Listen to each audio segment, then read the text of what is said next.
नमस्कार, आप देख रहे हैं किसान तक चैनल और मैं हूं देवेंद्र त्रिपाठी। इस वीडियो में मैं बात करूंगा कि अब अगले 15 दिनों के दौरान या कहूं कि अगस्त के पहले पखवाड़े में मानसून का कैसा रुख रहने वाला है, क्योंकि एक तरफ एल नीनो का खतरा कुछ राज्यों के लिए काफ़ी चिंताजनक बना हुआ है, तो दूसरी तरफ पॉजिटिव आईओडी के चलते लगातार पश्चिम और मध्य भारत या दक्षिण भारत के कुछ भागों में लगातार भारी बारिश हो रही है और इसके चलते कई जगहों पर बाढ़ जैसे हालात बने हुए हैं। सबसे पहले आंकड़ों पर नजर डालेंगे, क्या कहते हैं आंकड़े बारिश के अब तक जो रिकॉर्ड की गई है। साथ ही साथ एक ब्रीफ हिस्ट्री में आपको दूंगा कि पूरे भारत में जो अलग अलग राज्य हैं, इन राज्यों में मानसून सीजन में 1 जून से लेकर 30 सितंबर 4 महीने होते हैं मानसून के। 1 जून से शुरुआत होती है, 30 सितंबर को मानसून सीजन खत्म होता है। चाहे मानसून वापस लौट गया है या नहीं लौटा है, चाहे अक्टूबर में लौटे, तब भी जो मानसून का सीजन तय किया गया है मेट डिपार्टमेंट की तरफ से, वो 1 जून से शुरुआत उसकी होती है। जो बारिश 1 जून के बाद रिकॉर्ड की जाएगी और 30 जून के पहले रिकॉर्ड की जाएगी, वो सारी बारिश मानसून की बारिश मानी जाती है। यह है नॉर्मल रेनफॉल का डेटा। और अगर हम सबसे कम वर्षा वाले राज्यों या सबसे ज्यादा वर्षा वाले राज्यों की बात करें, तो गोवा पूरे भारत में मानसून सीजन में सबसे ज्यादा बारिश रिकॉर्ड करता है। 2970 मिलीमीटर बारिश का आंकड़ा होता है। और सबसे कम बारिश रिकॉर्ड की जाती है तमिलनाडु में 317 मिलीमीटर, पुदुचेरी में 385 मिलीमीटर होती है। यहां पर आपको सरप्राइज होगा जानकर कि साउथ से ही मानसून आता है, बंगाल की खाड़ी सटी हुई है, अरब सागर पास में है, फिर आखिर तमिलनाडु में इतनी बारिश कम होती है क्यों? वजह यह है कि इस समय जो मानसून की बारिश होती है वो अरब सागर की तरफ से उठने वाले मॉइस्चर के चलते होती है। और वो मॉइस्चर यहाँ पर जो पहाड़ी क्षेत्र है केरल और तमिलनाडु के बीच में, उसके चलते ये मॉइस्चर सीधे यहाँ पर तमिलनाडु को इफेक्ट नहीं करता है, प्रभावित नहीं करता है। और ये रीजन काफ़ी हद तक बहुत कम वर्षा वाला रहता है। नॉर्मल रेनफॉल का डेटा देख करके ही आप अंदाजा लगा सकते हैं, इतना बड़ा राज्य 317 मिलीमीटर बारिश मात्र, जबकि केरल में इसके चलते बहुत भारी बारिश होती है। तमिलनाडु में बारिश होती है नॉर्थ ईस्ट मानसून सीजन में अक्टूबर से दिसंबर के बीच में, और यहाँ पर उस दौरान उत्तर पूर्वी हवाएं आती हैं, इस तरह से नॉर्थ ईस्ट मानसून कहते हैं। अरब सागर की जगह बंगाल की खाड़ी से हवाएं आती हैं और ये हवाएं सीधे अफेक्ट करती हैं। तो यहाँ पर साउथ आंध्र प्रदेश, कर्नाटक के कुछ हिस्से, केरल, तमिलनाडु, पुदुचेरी, इन सभी 5 सब डिवीजन्स में काफ़ी बारिश उस दौरान रिकॉर्ड की जाती है। इधर कर्नाटक में 832 मिलीमीटर वर्षा होती है। केरल कह सकते हैं केरल तीसरे स्थान पर है। दूसरे स्थान पर अधिक वर्षा के मामले में मेघालय है, जहां पर 2786 मिलीमीटर की वर्षा रिकॉर्ड की जाती है। और उसके बाद केरल चौथे स्थान पर होगा, क्योंकि दादरा नगर हवेली में 2316 मिलीमीटर वर्षा होती है। 2039 मिलीमीटर बारिश यहाँ पर होती है। 832 मिलीमीटर कर्नाटक में और 608 मिलीमीटर आंध्र प्रदेश, 755 तेलंगाना, महाराष्ट्र में 1007 मिलीमीटर, काफ़ी अच्छी बारिश का आंकड़ा है। और इधर मध्य प्रदेश में जो बारिश होती है वो 952 मिलीमीटर है। 1147 है छत्तीसगढ़, ओडिशा में 1149, लगभग दोनों राज्यों में समान बारिश है। झारखंड में, पश्चिम बंगाल, बिहार, इन भागों में, इन तीनों राज्यों में काफ़ी अच्छी बारिश होती है आमतौर पर। लेकिन इस बार बड़ी विडंबना है कि यही वो रीजन है जहां पर बहुत कम वर्षा हो रही है।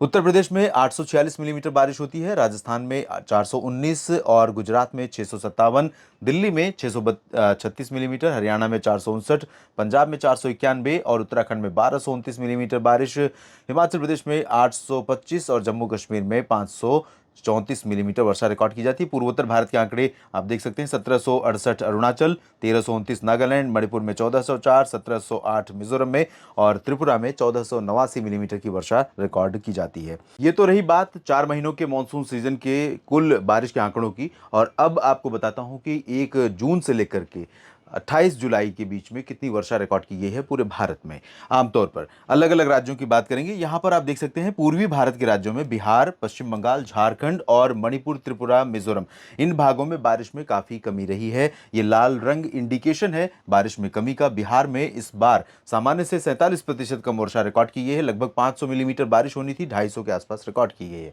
झारखंड में भी सिमिलर कंडीशन है, 467 की जगह पर 244 मिलीमीटर वर्षा रिकॉर्ड की गई है, कमी 48% की है। पश्चिम बंगाल में 21% की कमी है। और इधर त्रिपुरा में बारिश में कमी है 22% की, जबकि मिजोरम में 33 और मणिपुर में 48% कम बारिश हुई है। भारत के बाकी राज्यों में जितने रंग आप देख रहे हैं, ये अरुणाचल सामान्य वर्षा है, असम, मेघालय और नागालैंड भी सामान्य वर्षा, सिक्किम में सामान्य वर्षा, इधर छत्तीसगढ़, ओडिशा, इन सभी भागों में सामान्य वर्षा हो चुकी है। आंकड़े आप देख सकते हैं, 10% की कमी है लेकिन सामान्य माना जाता है। 12% की कमी ये भी सामान्य है। 6% अधिक है मध्य प्रदेश में, ये भी सामान्य है। उत्तर प्रदेश में 13% की कमी है लेकिन सामान्य की कैटेगरी में है। मध्य से लेकर पश्चिमी उत्तर प्रदेश के भागों में इस बार सामान्य से बेहतर रहा है मानसून, लेकिन पूर्वी क्षेत्रों में कई जिले ऐसे हैं जहां पर इस बार मानसून ने बिहार की तरह ही काफी तड़पाया है, काफी तरसाया है किसानों को, आम लोगों को। लगातार लंबे समय से ड्राई स्पेल, ड्राउट कंडीशन बनी हुई है और ये डेफिनेटली एल नीनो का प्रभाव है, क्योंकि प्रशांत महासागर की तरफ से ट्रेड विंड्स का जो फ्लो है बंगाल की खाड़ी की तरफ आने वाला, वो बहुत पुअर है, बहुत कमज़ोर है, और इसी वजह से बंगाल की खाड़ी से उतनी ज़्यादा नमी यहाँ पर नहीं पहुँच रही है और उतनी ज़्यादा मात्रा में यहाँ पर बारिश देखने को नहीं मिल रही है। जो बारिश हो रही है उत्तर पश्चिमी और मध्य तथा दक्षिणी भारत के भागों में रिकॉर्ड की जा रही है। मध्य प्रदेश में ठीक ठाक बारिश हो गई है और राजस्थान, गुजरात ये सब सरप्लस हैं, काफ़ी ज़्यादा हैं, 87% अधिक वर्षा हुई है। तेलंगाना में हाल के दिनों में हुई बारिश के चलते आंकड़ा 2 गुने के आसपास पहुंचने वाला है धीरे धीरे। और इसके साथ साथ गोवा में भी आप देख सकते हैं पिछले कुछ दिनों से लगातार बारिश हो रही है और एक्चुअल रेनफॉल यहाँ पर 2426 मिलीमीटर रिकॉर्ड की जा चुकी है, जबकि 2900 मिलीमीटर होती है।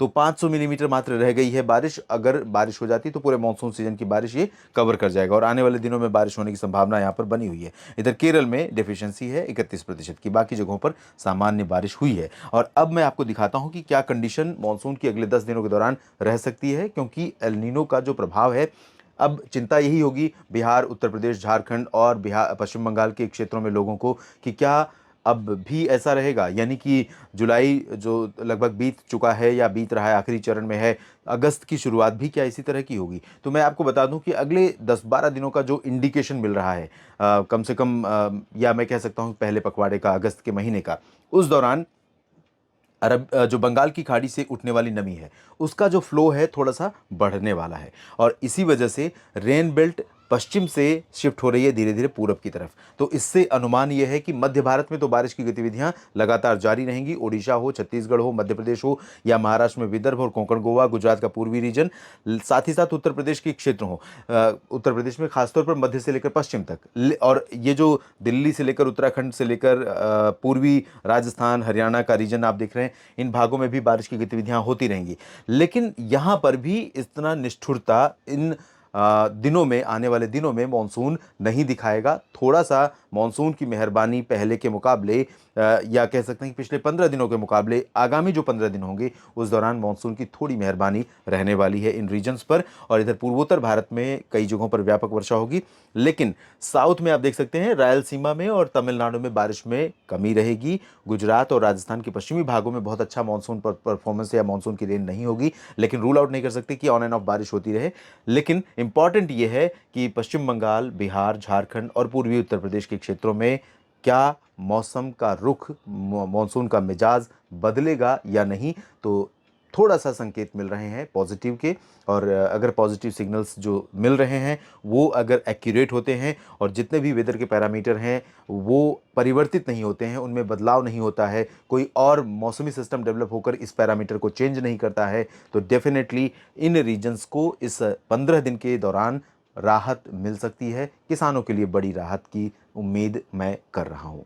इस वीडियो में फिलहाल इतना ही। आप जुड़े रहिए किसान तक चैनल के साथ। कृषि और किसानी से जुड़ी तमाम जानकारियां आप लेते ही हैं, साथ ही साथ मैं जुड़ता हूं आपके साथ मौसम की जानकारी लेकर के, और इसी तरह से जुड़ता रहूंगा और भी जानकारियां आपको देता रहूंगा। धन्यवाद।